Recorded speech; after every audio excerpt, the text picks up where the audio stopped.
அமெரிக்காவில் வின்டர் முடிய போகிற டைம், அதாவது சம்மர் ஸ்டார்ட் ஆகிற டைம்னே சொல்லலாங்க. அந்த டைமில் நான் காசு கம்மியாக எந்த கடையில் கிடைக்கும் அப்படிங்கிற மாதிரி தேடி பர்லிங்டனில் போய் எங்கள் வீட்டு பக்கத்தில் இருக்க ஒரு கடையில் போயிட்டு நாங்கள் வந்து ஒரு பெரிய மேட்டு வாங்கிட்டு வந்திருந்தோங்க. வீட்டுக்கு வந்து ஓப்பன் பண்ணி பார்த்ததுக்கு அப்புறம் தான் எங்களுக்கு தெரிஞ்சது அதில் நிறைய ஸ்க்ராச்சஸ் இருந்தது, கொஞ்சம் பிஞ்சு பிஞ்சு இருந்தது. ப்ரைஸ் கம்மின்னு நினச்சி ஒரு யூஸ்லெஸ்ஸான ஒரு பொருளை எடுத்துகிட்டு வந்துட்டோமோங்கிற மைண்ட் செட் இருந்தது. பார்க்குறதுக்கு என்னமோ சுருட்டி பேக் பண்ணி வரும்போது அவ்வளோ அழகாக தாங்க இருந்தது.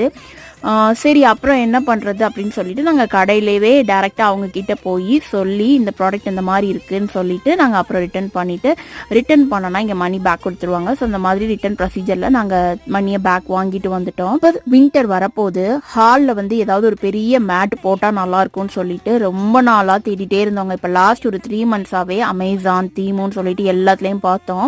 பட் எங்களுக்கு இப்போ வேஃபர் அப்படின்னு ஒரு ஆப்பில் பர்ஃபெக்டாக கிடச்சதுங்க.